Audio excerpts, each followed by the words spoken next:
अस्सलामुअलैकुम वरहमतुल्लाहि वबरकातुह। आज का हमारा लेसन है नून साकिन व तनवीन के कायदे। नून साकिन ये नून है और इसके ऊपर सुकून की अलामत है, इसको साकिन कहते हैं और इसको जज़म भी कहते हैं। नून साकिन व तनवीन, तनवीन कहते हैं दो ज़बर दो ज़ेर दो पेश। इनके कायदे जो हैं, तनवीन और नून दोनों की आवाज़ें सेम है, सिर्फ लिखने का तरीका मुख्तलिफ है। इनके 5 कायदे हैं। अगर हम इन कायदों को इकट्ठा पढ़ेंगे तो हमें इनको समझने में ज़्यादा आसानी होगी। सबसे पहले देखें नंबर 1 इजहार। इजहार का मतलब है जाहिर करना, यानी इजहार के कायदे से हमें पता चलता है कि नून को सिर्फ जाहिर करना है, लंबा नहीं करना।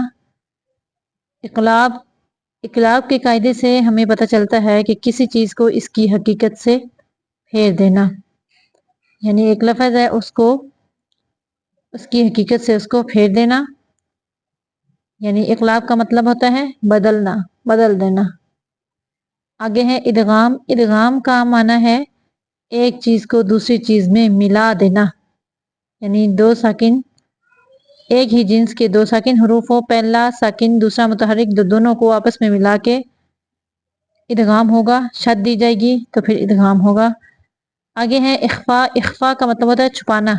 जब इख्फा का कायदा आता है तो हम आवाज़ को छुपा कर, मुंह से छुपा कर नाक की तरफ हुन्ना करते हैं।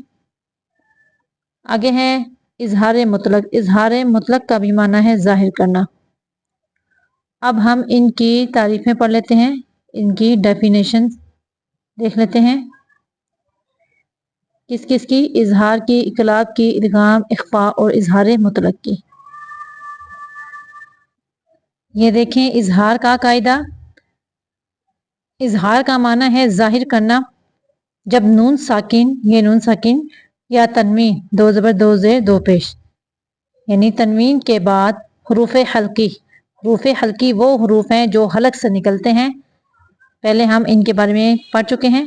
ये 6 हरूफ हैं हरूफ हल्की, ये हलक से निकलने वाले हरूफ हैं। हमजा, हा, ये हलक के वो हिस्सा जो सीने की तरफ है वहां से निकलते हैं, और आइन हा ये हलक के दरमियानी हिस्से से निकलते हैं। गैन खा, ये जो गैन खा है ये हलक का वो हिस्सा जो मुंह की तरफ है उधर से निकलते हैं। यानी जब नून साकिन या तनवीन के बाद हरूफ हल्की में से कोई हरफ आ जाए, यानी कोई एक हरफ आ जाए, वहां पर इजहार होता है। इस इजहार को इजहार हल्की कहते हैं। मसलन मिसाल के तौर पे कुफुवन अहद, ये देखो यहाँ पे तनवीन की मिसाल है, ये हमने पढ़ा ना तनवीन, तनवीन दो ज़बरों की मिसाल है। कुफुवन के बाद हमजा आ गया, अलिफ के ऊपर जब भी कोई हरकत आ जाती है तो हमजा बन जाता है। तो यहाँ पे कुफुवन अहद सिर्फ हमने आवाज देना है, लंबा नहीं करना, कुफुवन नहीं पढ़ना, यहाँ पे हमने गुना नहीं करना, सिर्फ हमने तनवीन को जाहिर करना है कि यहाँ पे तनवीन है। कुफुवन अहद। वन हर, यहाँ पे नून साकिन की मिसाल है। देखिए नून साकिन के बाद हा है, हा भी हरूफ हल्की में से है। वन हर सिर्फ नून को जाहिर करना है। आगे है मिन होम, यहाँ पे देखें नून साकिन के बाद हा आ गया है, हा भी हरूफ हल्की में से है, तो यहाँ भी लंबा नहीं करना, सिर्फ नून को जाहिर करना है। आगे है फुलानन खलीला, नून यानी नून के ऊपर तनवीन है, तनवीन के बाद खा आया हुआ है, खा भी हरूफ हल्की में से है, इधर गुन्ना नहीं करना, सिर्फ जाहिर करना है। फुलानन खलीला, ये है इजहार का कायदा। आगे देखें इकलाब का कायदा। इकलाब का कायदा है किसी चीज को उसकी हकीकत से फेर देना, यानी उसको बदल देना। देखें जब नून साकिन, ये नून साकिन या तनवीन के बाद हरफ बा आ जाए तो नून साकिन या तनवीन के बदले में मीम का तलफ़ुज़ गुन्ना के साथ होगा, यानी नून साकिन तनवीन या तनवीन के बाद मीम की आवाज़ देंगे, यानी नून साकिन की और तनवीन की आवाज़ को मीम में बदल कर पढ़ेंगे, बदल कर पढ़ेंगे। देखें सुम, यहाँ मीम दो पेश मुन तनवीन की मिसाल है। सुम मुन है लेकिन हम यहाँ पे मीम के अंदर यानी तनवीन को मीम के अंदर मिला देंगे। सुम बुक मुन, यहाँ पे हम मीम की यानी मीम को मीम के साथ मिला के पढ़ेंगे, तनवीन को नहीं पढ़ेंगे। सुम्मुम बुक्मुन। आगे देखें मीम बादी, यहाँ भी नून साकिन की मिसाल है। नून साकिन के बाद मीम आया हुआ है तो हम नून की आवाज नहीं देंगे बल्कि मीम को मीम से मिलाएंगे, मीम बादी। आगे यहाँ पे भी नून साकिन की मिसाल है, मीम मीम बैनिस्सुल्बी। ये जो कुरान मजीद है ना, पाकिस्तानी कुरान मजीद, उनके ऊपर ये छोटा सा मीम लिखा होता है। जहाँ पे भी छोटा सा मीम लिखा हुआ हो वहां पे उस मीम को मीम के अंदर मिला के पढ़ना है, ना कि यानी तनवीन को भी, ना कि नून या तनवीन के अंदर मिलाना है। मीम बादे, ये था इकलाब का कायदा। यहाँ पे देखें इदगाम का कायदा। इदगाम का माना होता है मुदगम कर देना, यानी मिला देना, एक लफ्ज को दूसरे लफ्ज के अंदर मिला कर पढ़ना। ये देखें नून साकिन या तनवीन के बाद हरूफ यरमलून, ये 6 हरूफ हैं, या रा मीम लाम वाव नून। ये मजमूए की शक्ल में लिखे गए हैं ताकि याद रखने में आसानी हो। हरूफ यरमलून में से कोई हरफ आ जाए, यानी कोई एक हरफ आ जाए तो वहां पर इदगाम होता है। अब इदगाम जो है ये 2 किस्म का है। एक इदगाम जो होता है वो गुन्ने के साथ होगा, और एक इदगाम जो होगा वो गुन्ना नहीं होगा, वो उधर सिर्फ लफ्ज को दूसरे लफ्ज में जोर से मिलाएंगे। ये देखें इदगाम की कौन सी 2 मिसालें हैं। इदगाम बिल गुन्ना, बा का मतलब होता है अरबी में साथ, बिल गुन्ना गुन्ने के साथ, वो इदगाम जो गुन्ने के साथ होता है। दूसरी मिसाल है इदगाम बिला, लाम का मतलब होता है नहीं, लाम का मतलब अरबी में होता है नहीं, गुन्ना बिला गुन्ना गुन्ने के बगैर, यानी गुन्ना नहीं है यहाँ पे। देखें इदगाम बिल गुन्ना, जो इदगाम गुन्ने के साथ होता है वो कितने हरूफ में होता है, इन हरूफ में से, वो इनमें से 4 हरूफ में होता है जो गुन्ने के साथ इदगाम होता है। ये देखें ये 4 हरूफ में होता है, इनका मजमूआ यमून है, या मीम वाव नून।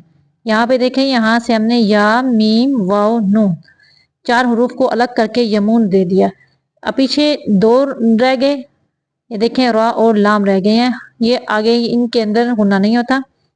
इनकी मिसाल देते हैं, मैं यकूलू, यहाँ देखें नून साकिन की मिसाल है, नून साकिन के बाद या आ गया है तो यहाँ पे देखें यमून में से या आ गया है तो यहाँ पे हम मीम ज़बर या मई पढ़ेंगे, मई यकूलू, और नून की आवाज भी देंगे मई, यानी गुन्ना करेंगे, मई यकूलू क़मरम मुनीरा। देखें हमने तनवीन को मीम के अंदर मिला के पढ़ा है, क़मरम मुनीरा मिवाल।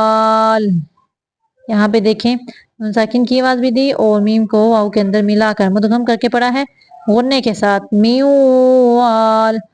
आगे है इदगाम की दूसरी मिसाल, इदगाम बिला गुन्ना, जहाँ पे गुन्ना नहीं होता वहां पे ये 2 हरूफ में होता है, इनका मजमूआ लर है, लाम और रा।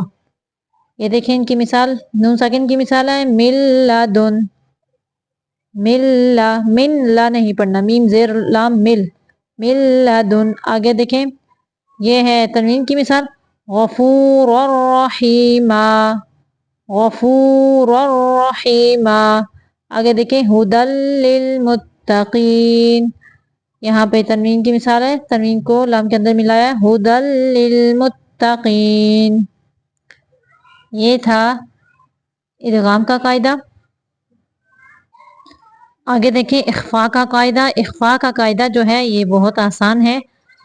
जब नून साकिन या तनवीन के बाद हरूफ हल्की, जो हम पीछे पढ़ चुके हैं, हमजा हा आइन हा गैन खा, वो हरूफ हल्की थे 6, और हरूफ यरमलून या रा मीम लाम वाव नून, यरमलून और हरफ बा के अलावा बाकी 15 हरूफ में से कोई हरफ आ जाए वहां पर इख्फा होता है, यानी आवाज को छुपा कर नाक से निकालते हैं। ये देखें आता, आता, मुंज़िरुन, मुंज़िरुन। इख्फा करते हुए आवाज जो है उसको, जो जुबान की नोक है उसको ऊपर वाले तालु से बिल्कुल नहीं लगाना। गुन्ने की दफा तो हम लगा देते हैं लेकिन इख्फा में लगाना नहीं है, थोड़ा सा पीछे रख के करना है और आवाज को नाक से निकालना है। मुंज़िरुन कुंतुम युनफिकूना, युनफिकूना। जब ये बात आपने याद रखनी है, जब भी इख्फा हो, यानी नून साकिन के बाद फा है तो यहाँ पे इख्फा हो रहा है, अगर फा आ रहा हो तो फिर इख्फा करते हुए होठों को शेप देनी है फा की, यानी ऊपर वाले दांतों का जो सिरा है ना वो निचले होठों से लगा के शेप दे के युनफिकूना, यानी इख्फा अदा करना है। اور حروف مستعلیہ میں سے کوئی حرف آ جائے یعنی پر حروف میں سے کوئی حرف آ جائے یعنی نون ساکن یا تنوین کے بعد تو پھر ہم اخفا کریں گے تھوڑا موٹا کر کے. یہاں پہ ہمارا قاعدہ آخری قاعدہ ہے، قاعدہ نمبر 5 اظہار مطلق کا قاعدہ. اس کی ڈیفینیشن دیکھتے ہیں. جب نون ساکن کے بعد واو یا ایک ہی کلمہ میں آ جائے تو اس نون کو ظاہر کر کے پڑھتے ہیں، اسے اظہار مطلق کہتے ہیں. اس قاعدے کے پورے قرآن مجید میں صرف 4 کلمات ہیں، یعنی نون ساکن کے بعد صرف نون ساکن کے بعد آئیں گے، یعنی کون کون سے حروف میں سے آ جائے؟ واو یا میں سے. یہاں پہ پھر ہم اخفا نہیں کریں گے بلکہ صرف اظہار کریں گے. یہ 4 ہی حروف ہیں پورے قرآن مجید میں، ان کو صرف ظاہر کرنا ہے، نون پہ اخفا نہیں کرنا. سیان نہیں پڑھنا، سن وانن قن وانن بن یانن الدنیا. پھر سے دیکھیں نون ساکن کے بعد واو آ گیا ہے ایک ہی کلمہ میں، یہاں پہ نون ساکن کے بعد یہ بھی واو آ گیا ہے، یہاں پہ واو کی مثالیں ہیں. اور یہاں پہ دیکھیں نون ساکن کے بعد یا آ گیا ہے ایک ہی کلمہ میں، یہاں پہ دیکھیں نون ساکن کے بعد یہ دن دال پیش نون دون ہے نا، نون ساکن ہے، نون ساکن کے بعد یا آ گیا ہے ایک ہی کلمہ میں. تو یہاں پہ اظہار کریں گے، صرف ظاہر کریں گے کہ یہاں پہ نون ہے، لمبا نہیں کریں گے. یہاں پہ ہمارے نون ساکن اور تنوین کے احکام مکمل ہو گئے ہیں، یعنی 5 جو ان کے قاعدے تھے وہ مکمل ہو گئے ہیں. آگے پھر ہم آئیں گے، اگلی جو ویڈیوز آئیں گی ان میں ہم میم ساکن کے احکام پڑھیں گے. تب تک کے لیے اللہ حافظ.